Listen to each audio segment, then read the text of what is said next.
Just ahead on American Black Journal, the debate over racism, law enforcement tactics, and the future of minority males following the death of teenager Michael Brown in Ferguson, Missouri. We'll have an in-depth conversation with the head of the Detroit NAACP, the assistant chief of the Detroit Police Department, and a sociology professor from MSU. Stay with us for this very important conversation.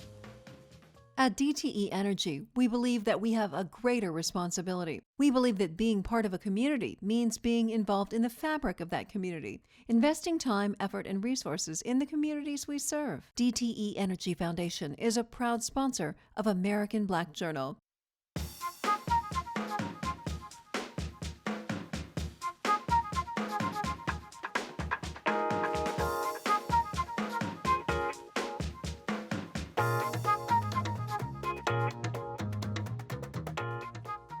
Welcome to American Black Journal. I'm Stephen Henderson.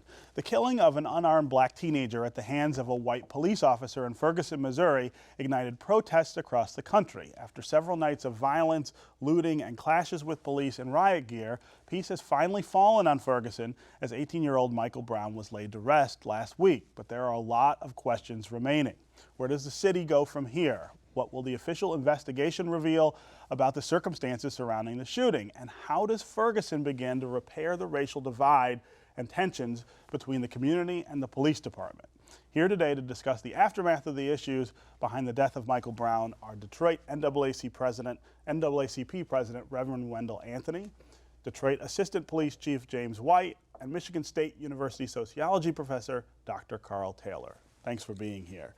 I want to start this conversation on a really personal note. You know, I watched the death of Michael Brown. I watched Trayvon a year ago. I watched these incidents sort of unfold. And as a father of a brown-skinned boy growing up in this country, the thing that I feel the most is fear. And I think that gets lost in some of this coverage sometimes, that if you are a black parent, you're scared about this stuff. Well, Stephen, thanks for having this conversation. But let me just say this, you don't have to be a boy, you can be a man. Yeah, right, you know, right? You can be a woman. Right.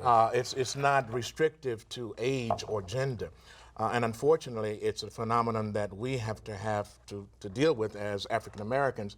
We find ourselves living beneath our privilege to the degree that we should not have to condition our children to the fact that when you grow up, beware of the police because your life may be in danger. We should be telling them to run to the police because they're in line security. However, we don't do that. So if Barack Obama came out of the White House without his security team and just started running down streets in Washington, he'd be picked up. Right. And so the question becomes where we can sensitize our communities to the degree with community policing, with people who live in the community, who understand that you don't judge people just by virtue of who they are or what they look like, whether it's Trayvon Martin in Florida, whether it's Eric Garner in New York, whether it's Ezell Ford in California, whether it's Trayvon Martin. The fact is that Michael Brown's situation says to the nation that we got a problem. And unless we begin to come together to deal with the problem, it's going to exacerbate as opposed to be eliminating. Yeah. Chief, we just saw last week that Detroit finally emerges from federal oversight, principally for these kinds of issues with excessive force and people dying in custody, things like that. What would you say to Detroiters about what happened in Ferguson, Missouri, and how that relates to what's going on here? I mean, this stuff is somewhat familiar to people in this community. Are we moving forward? Oh, we're absolutely moving forward. When you look at the Detroit Police Department over the past 11 years with the consent judgment, the reasons that the federal government came to Detroit to look at our practices, we were engaging in behavior that was improper with regards to conditions of confinement and uses of force. Right. I will say to you that there is no perfect police department, but we are certainly a better police department than we were 11 years ago. We have practices that are modeled by agencies across the country. We have looked at our agency from top to bottom. We have trained to some of the top-notch training around the country. We've looked at best practices with uses of force. We've trained our officers in those practices. We're engaging in a very aggressive audio-video program where all our officers will have audio and video equipped vehicles. And we're looking to supplement that now with body cameras. And the reason that we're doing all of this is for transparency. It protects not only the community, but it protects the officers. Right. I think that the best thing you can do in an organization is be transparent. As you know, our chief is very transparent. He gets in front of the issues when they come up. There's no way to just cover or clean something up. You have to let the community know this is what happened and this is what we're going to do about it. Yeah. So, Dr. Taylor, your work is very important mostly about the relationships that we have among ourselves, really, as black people in the black community with black youth. This seems a very different kind of issue, right? The fear or the relationship between our community and the authorities, and a very confounding influence, I think, in the community itself. Absolutely. I would, with all due respect to the chief and to good Reverend, I think that we are seeing something consistent and very troubling that has been going on for quite some time. Mm-hmm. We're talking about attitudes on both sides of the fence. That we seem to see a lot of officers that some are young, but some are old, many are old, with an attitude that is inhumane, and that's not being covered up. It's coming out to the surface. So I would agree that as a African-American male myself, as an old one, I'm concerned. But we need to talk also about the young men many times who have their own constitution. They're detached. And I think that we shouldn't scratch our heads. Public education has dwindled to nothing almost. Sure. We have no recreational centers. Reverend Dr. Anthony and I grew up together and I went to Central and Durfee, and so jobs were plentiful. And the neighbors also had input into our upbringing. You know, I would hope that Reverend Dr. Anthony's mother wouldn't call my mother. They call me. So people would laugh and say that I'm choking on nostalgia. But I think But that was an important part of we're talking, but we're also talking about a poverty that we have not seen in my lifetime. We're talking about people who will squat in a building. Some will try to get by and move on, and others will feel that they're correct to squat. Attitudes is what we're dealing with that I think have changed immensely. And I think the attitude of young men who are carrying guns many times and their parents make excuses for them. We're not talking about that. We're not talking about how young men interact with other young men. Again, I keep going back because he and I were at Central at the same time. Right. That the older brothers were guides. They were shepherds, you know. I'm a little older than him. You can see the gray beard. That's true.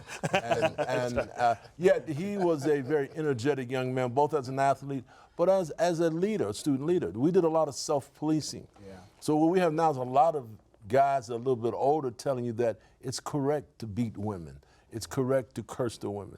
It is correct to take on the police. We have to have good, strong policing. I guess where I will close, though, that I'm afraid the police departments are placed in a political position. I disagree strongly, in a political position to say that things are good when things are not good. Things are very bad, and they have gotten worse. And in that sense, they're being asked to deal with a problem that they can't solve. The police, you can't solve poverty with policing. You can't solve hopelessness with policing. We need the police, but you individually and singularly, no, they cannot. However, they are part of the equation. Mm-hmm. And Dr. Taylor, Carl is certainly right. And that's why in our churches, mosques, temples, synagogues, we emphasize good behavior. We talk about responsibility. In our community, we have rites of passage programs for young black males and females. So we're doing, it's not enough, but there needs to be recreational situations. There needs to be jobs. In Ferguson, Missouri, I'm from St. Louis, Stevens, and I'm raised in a little town called Kinloch, 10 minutes from Ferguson. Right. My grandmother used to tell us, don't go to Ferguson, because if you go to Ferguson, police might pick you up and we will never see you again. Right. So we avoided that. It's not only Ferguson, it's Jennings. So that's been going on then decades, It's right? Jennings, it's Bellefontaine, it's Normandy, and the fact that the majority of the police do not live in the community in Ferguson. That's why the governor went and got Ron Johnson, who was a resident of Ferguson to do some community policing. And unfortunately, the trend in Detroit is in the opposite way. Only 28% of the force live inside this community. The executive team, the sworn officers, executives, for the most part, do not live in this community. There's something to be said for that.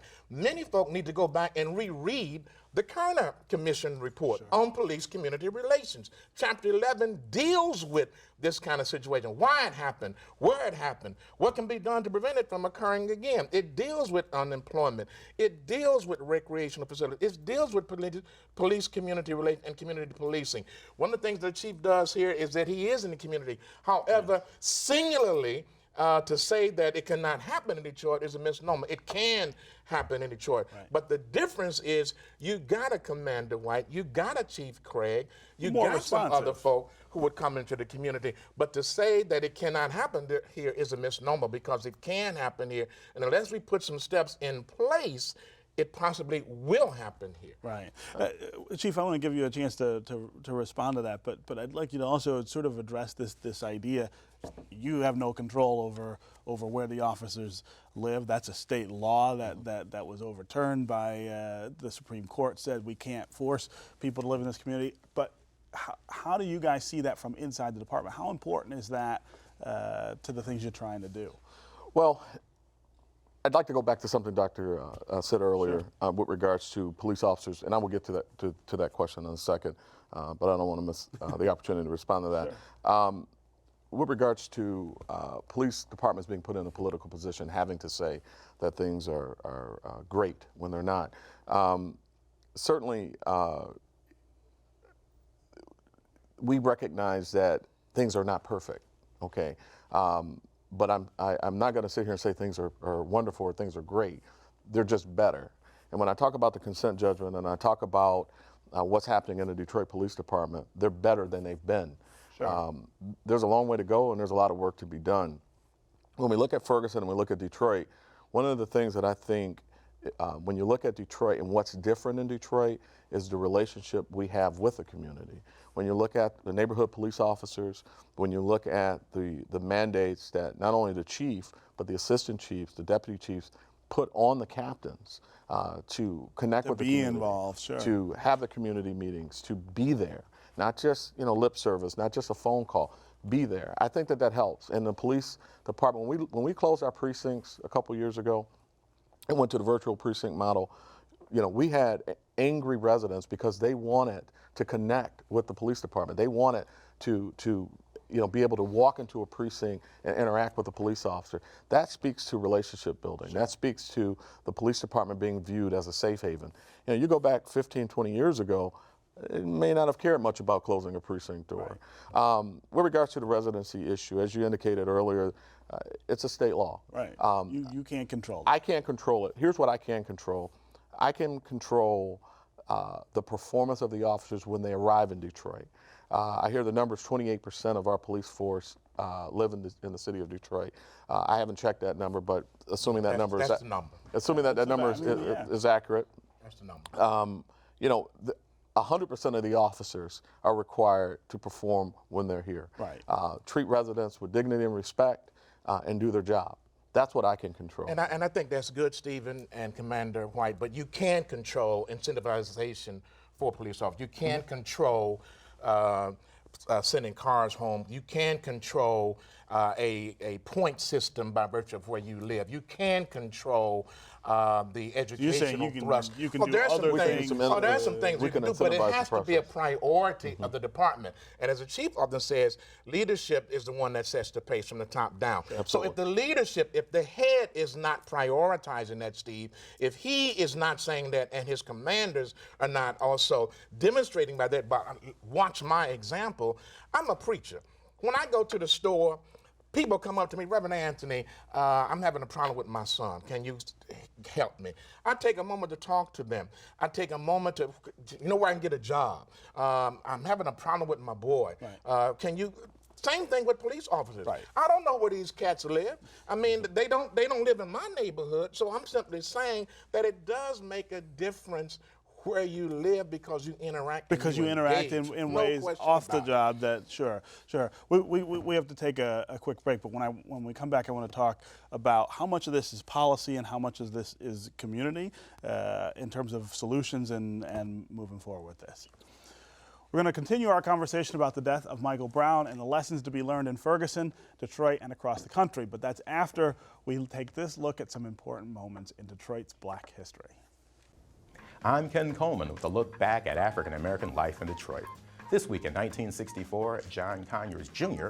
edged out Richard H. Austin in a Democratic congressional primary. Conyers won by a razor-thin 108 votes. In 1880, James Edward McCall was born in Alabama. He later became editor and owner of the Detroit Tribune, a black weekly newspaper. And in 1973, Marvin Gaye's Let's Get It On was the nation's top song. These are significant events this week in Detroit's Black history, taken from the book On This Day, African American Life in Detroit. The deaths of Michael Brown, Trayvon Martin, and Eric Garner have raised questions about the outlook for minority males in this country. In a published letter to Michael's parents, Trayvon's mother wrote that neither of their sons' lives shall be in vain. At Michael's funeral, his stepmother talked about the young man's hopes for the future. Mike is an awesome man. I have to say that because I met him 3 years ago and he was a boy, but he evolved into a man, a good man. And he just wanted so much. He wanted to go to college. He wanted to have a family. He wanted to be a good father, but God chose differently. And I'm at peace about that because he's not a lost soul. His death is not in vain.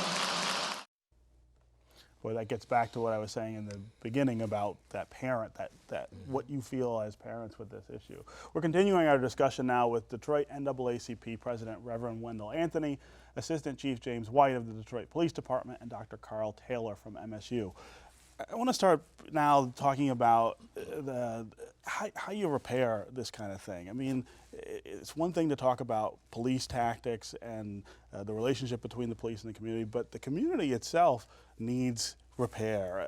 And I wanted to read a quote from Al Sharpton that he said at Michael Brown's funeral. And he took some flack for this. He said, "Blackness was never surrendering our pursuit of excellence. When it was against the law to go to some schools, we built black colleges and learned anyhow. When we couldn't go downtown to church, we built our own AME church and our Church of God in Christ. We never surrendered, we never gave up. And now we get to the 21st century, we get to where we got some positions of power and you decide it ain't black no more to be successful. Now you want to be a N-word and call your woman a hoe, you lost where you come from." That's pretty strong. That's a pretty strong lecture. Sound like he looked at one of my sermons. He go over to fellowship and hear that, right? That's not unique, and I certainly support exactly what he said. And we have never, black does not contradict excellence. Right. You can be black and excellent at the same time, Sure. and many of us are. It is the underrepresentation of us in the totality of the participation of excellence at every level. And we should not accept mediocrity by any means. There are some excellent police officers. So it's not a hit on police officers. There are some excellent preachers. There are some excellent professors. There's some excellent TV talk show hosts and writers. But then there's some terrible ones as well. And so we want the excellence to be a part of our community. I just think it has to be a holistic approach, Stephen. We have to have good policing. We have to have good schools. We have the good homes. Right. We have to have good community. It's a totality. If we have an excellent police department and have terrible schools, you got a problem. If you got excellent schools and a terrible police department, you still got problems. Same thing at the home. So it has to be a total experience that all of us have to share in. Yeah, Dr. Taylor. Well, I think we also have to have the willingness to step up when we don't have the parenting and we don't have the good schools. I think it's important that the message that's sent out nationally, when we look at the fact that Plaxico Burgess, who was an NFL star, former MSU star, was arrested for shooting himself. He did make a mistake. Yeah. But he had to go to prison for that. He went to prison for that. So how do you tell a young man that you can shoot yourself and go to prison, and then someone else can shoot a young man who's unarmed and nothing happens to him? This Trayvon situation is bad. And New York has a history, and other places, of killing young unarmed men. So many young men have taken upon themselves with their own constitution. They have detached themselves. They have went beyond their parents because they don't feel that we're protecting them.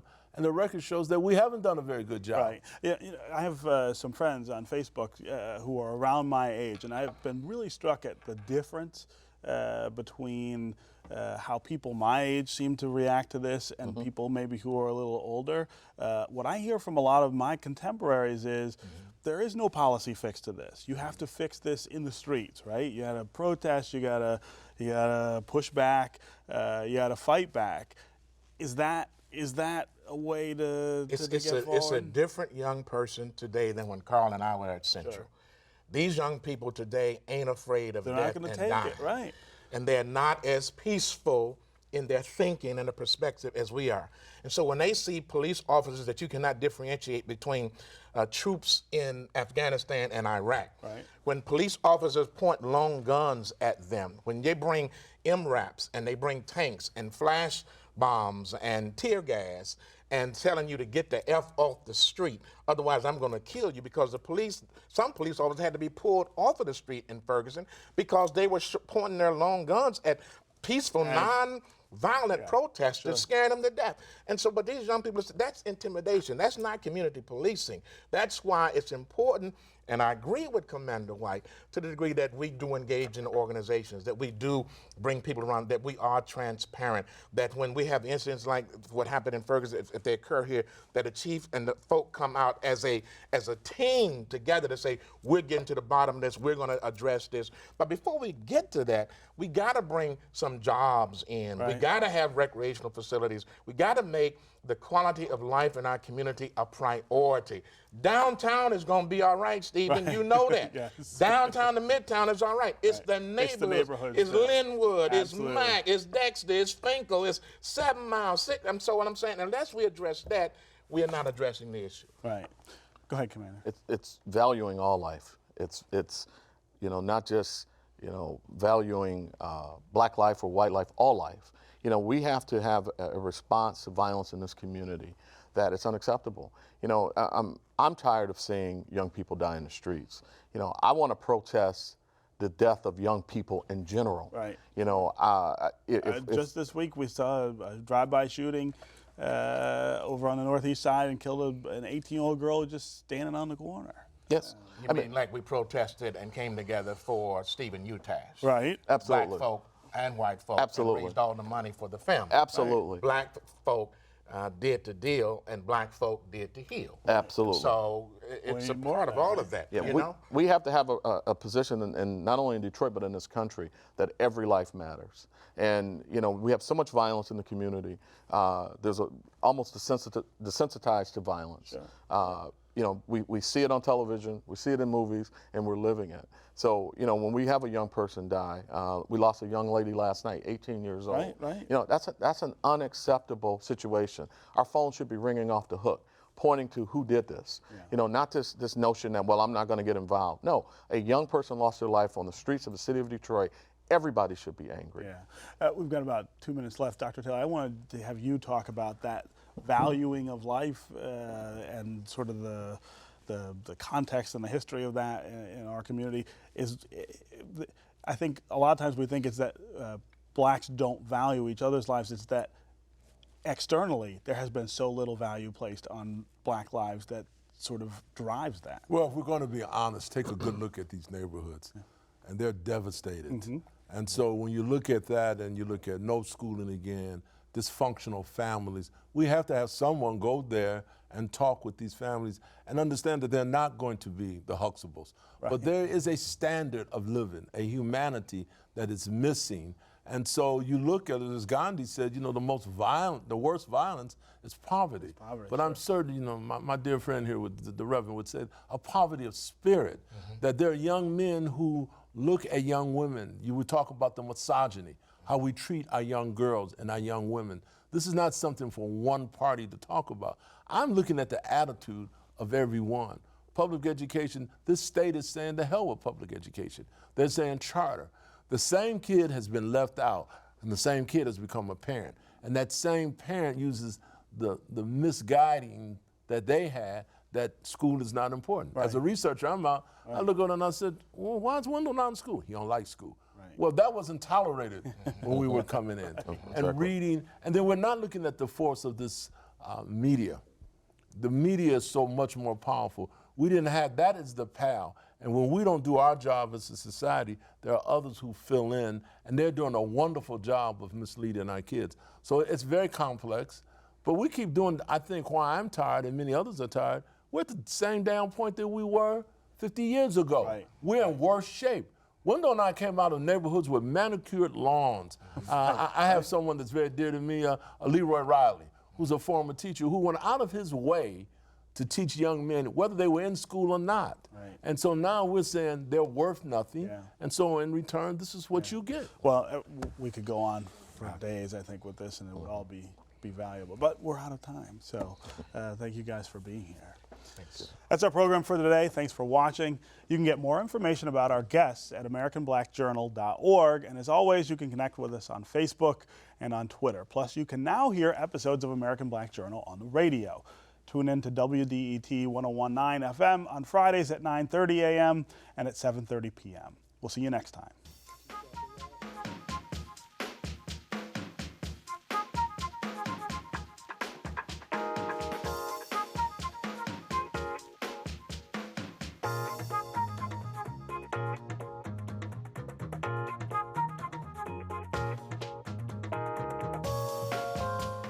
At DTE Energy, we believe that we have a greater responsibility. We believe that being part of a community means being involved in the fabric of that community, investing time, effort, and resources in the communities we serve. DTE Energy Foundation is a proud sponsor of American Black Journal.